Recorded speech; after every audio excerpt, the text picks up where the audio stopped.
অন্তর্বর্তী সরকার ও প্রধান উপদেষ্টার বক্তব্য নিয়ে ফেসবুকে বিতর্কিত মন্তব্য করে সমালোচিত হওয়া লালমনিরহাট জেলা প্রশাসনের নির্বাহী ম্যাজিস্ট্রেট তাপসী তাবাসসুম উর্মিকে বরখাস্ত করেছে সরকার। আজ সোমবার জনপ্রশাসন মন্ত্রণালয়ের জনসংযোগ কার্যালয় এ তথ্য নিশ্চিত করেছে।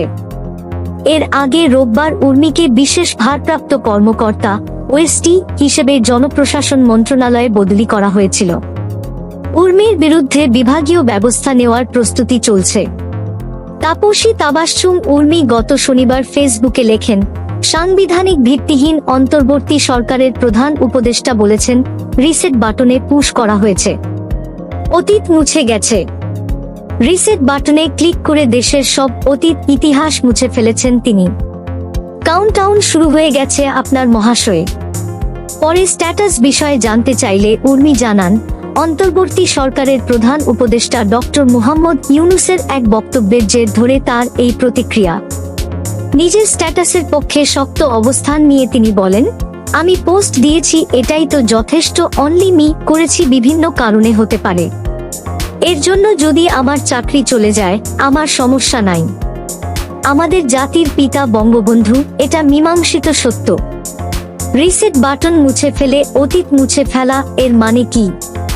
তাহলে তো আমি মনে করি মুক্তিযুদ্ধের বিরোধী শক্তি আমাদের দেশে সরকার হিসেবে আছে। আমার মনে হয়েছে আমার দায়িত্বশীল জায়গা এটাই।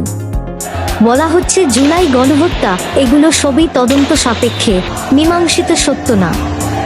এখন পর্যন্ত প্রমাণিত হয়নি তো। তাপসী তাবাসসুম উর্মির ফেসবুকে ছাত্র জনতার গণঅভ্যুত্থানে ক্ষমতাচ্যুত সরকারের পক্ষে অবস্থান নিয়ে বেশ কিছু স্ট্যাটাস মিলেছে। এছাড়াও আওয়ামী লীগের পক্ষে শক্ত অবস্থান নিয়ে বেশ কিছু স্ট্যাটাস দিয়েছেন তিনি।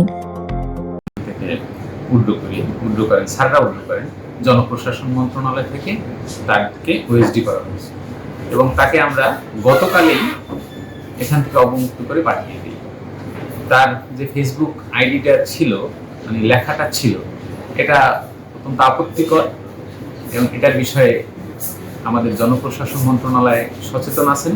স্যাররা আমাকে বারবার আমার কাছ থেকে আপডেট নিচ্ছেন। আমরা আশা করি তার বিষয়টা স্যাররা প্রয়োজনীয় ব্যবস্থা নেবেন। বিভাগীয় ব্যবস্থা বলেন আর অন্য যেই আইনি ব্যবস্থা, বাংলাদেশি রুলস অ্যান্ড রেগুলেশন যেগুলো আছে এর উপর ভিত্তি করে ব্যবস্থা নেবেন।